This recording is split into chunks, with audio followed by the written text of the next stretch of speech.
Trump ने Iran पर हमला किया।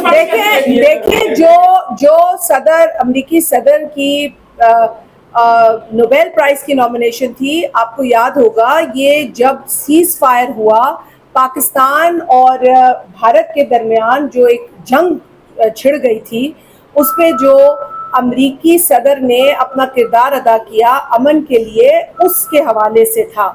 और हम आज भी कहते हैं कि जो दुनिया में अमन की कोशिश करेगा हम उसे सपोर्ट करेंगे, और हम यही उम्मीद रखते हैं कि दुनिया में अमन हो। आज बिलावल साहब की तकरीर उठा के देख लें, उन्होंने बार बार अमन की बात की। उन्होंने कहा हमें भारत के साथ भी अमन चाहिए, हम नहीं चाहते कि दोनों जानिब जो हमारी जनरेशन्स हैं वो जंग को इनहेरिट करें।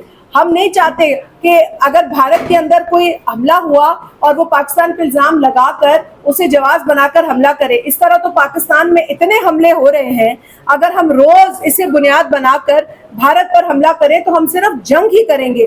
तो ये उन्होंने कहा कि जो दहशतगर्द है वो जंग चाहता है, हम जंग नहीं चाहते। अगर भारत अभी भी इस बात को नहीं समझा तो फिर मैं समझती हूँ ये मोदी सरकार की बहुत बड़ी नाकामी है।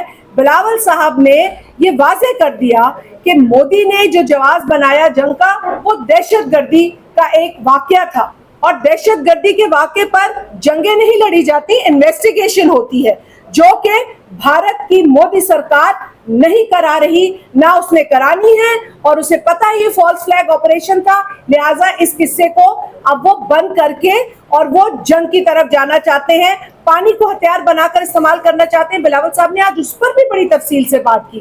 कोई ऐसी बात बिलावल साहब की नहीं थी जिस तरीके से मेरे भाई कादिर पटेल ने कहा कि उसमें खलल डाली जाए, लेकिन खलल डाली गई कि और यहाँ आके कहा गया कि कंफ्यूजन थी। बिलावल साहब जितनी क्लैरिटी से बात कर रहे थे, वो कंफ्यूज शख्स जिसे तकलीफ हो रही थी उसने आके अपनी तकलीफ का इजहार किया।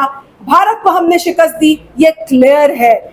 हमने पाकिस्तान का भरपूर दिफा किया, हमारी दिफाई कैपेबिलिटीज को हमने भरपूर तरीके से साबित किया, ये क्लैरिटी है। हमने अमेरिका हो, इंग्लैंड हो, यूरोप हो, यूनाइटेड नेशंस हो, OIC हो, हर जगह पाकिस्तान की सच्चाई बड़ी मैं समझती हूँ भरपूर तरीके से बिलावल साहब ने वहां पेश की और कामयाबी से वो वापस आए, ये क्लैरिटी है। पानी को जिस तरीके से भारत हथियार के तौर पर इस्तेमाल कर रहा है, भारत को एक्सपोज किया बिलावल साहब ने, ये क्लैरिटी है। अगर अभी भी उमर अयूब की क्लैरिटी इससे भी नहीं उन्हें मिलती तो वाकईतन मेरे भाई ने कहा अपना इलाज कराएं। और आज ये भी साबित हो गया कि जो हम कह रहे हैं, बल्कि खुद अकबर एस बाबर इनके खुद एक फाउंडिंग मेंबर कह रहे हैं, केस उनका लगा हुआ है, जब ये अदालत में केस वाज़ेह हो जाएगा ना इनकी फॉरेन फंडिंग, आज साबित हो गया कि PTI फॉरेन फंडेड जमात है।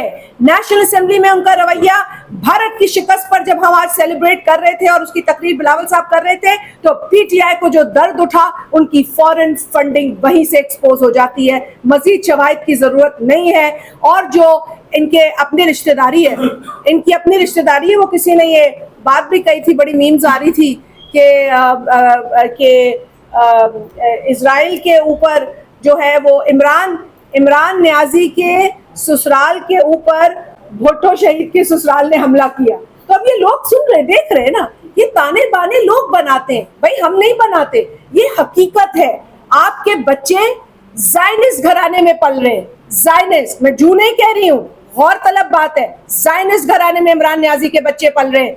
उनका जो मामू है, जिसको वो फादर्स डे पे हैप्पी फादर्स डे कहते हैं, उसने इजराइल के हक में सिर्फ जाके खुद बम नहीं उड़ाया फलस्तीनियों पर, बाकी वो सारा काम कर चुका है।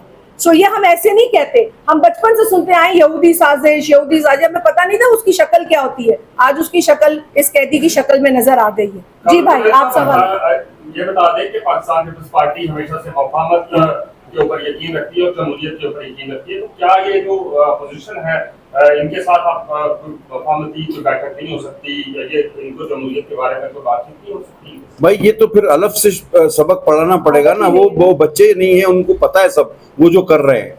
और जितना अरसा इस पार्लियामेंट को बने हुए हो गया, हम मुसलसल ये कोशिश कर रहे हैं कि मफाहमत हो, धीमा रखा जाए, जो माहौल है उसको माहौल पॉलिटिकल हो, एक दूसरे पे ठीक है तनकीद की जाए लेकिन दायरे में रहकर की जाए। ये तो सारी बातें हम करते ही चले आ रहे हैं, हमारी तरफ से सारी कोशिश हुई है, लेकिन हमें अब अंदाजा हो रहा है कि ये कोशिशें बेकार है, क्योंकि इनको तरजीह इनकी तरजीह कुछ और है, इनको करने को कुछ और कहा गया है पैसों के एवज या जो फंडिंग के एवज, जैसा जिस तरह का भी बताया गया कि इनको जो पे हुई हैं चीजें वो पाकिस्तान को डिस्टेबलाइज करने के। बहुत अफसोस की बात है, ये आप हमारी पीटीआई के रवैये की सख्त अल्फाज में मजम्मत करते हैं। पटेल साहब ये बताइएगा कि जो माहौल हमने देखा, हुकूमती अरकान तकरीर करते रहे और बड़े सुकून से अपोजिशन अरकान बैठे रहे, ना कोरम पॉइंट हुआ ना कोई और इशू हुआ, ये अचानक बिलावल साहब की तकरीर का क्या इशू खड़ा हो गया? असल में मसला ये देखें, उनको बिलावल साहब की सूरत में पाकिस्तान का फ्यूचर नजर आ रहा है और हर एक का नजर आ रहा है। मैं अगर बहुत कंजूसी से भी काम लूं तो यहाँ भी तकरीबन 90% लोगों को नजर आ रहा है। और अब इनके इतने बड़े सफारती कामयाब दौरों के बाद अब तो दुश्मन भी कह उठे हैं कि दिस द फ्यूचर, ये हमारा फ्यूचर है। तो अब उनको जो तकलीफ है वो उनसे बर्दाश्त नहीं हो रही, इसलिए वो बिलावल साहब को इंटरप्ट करना चाहते हैं।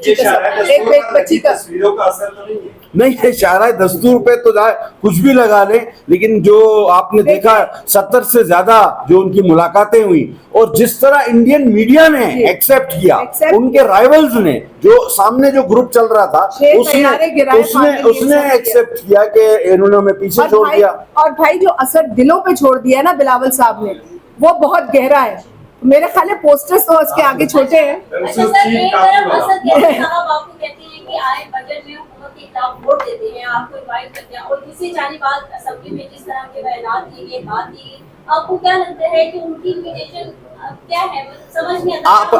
आप जब असद केसर नीचे बैठा हुआ असद केसर को आप देख रही है, मैंने तो जब स्पीकर की कुर्सी पे था उस वक्त ही कह दिया था कि यार ये क्या भला है, तो उसको खुद ही पता नहीं होता है बोलता क्या है।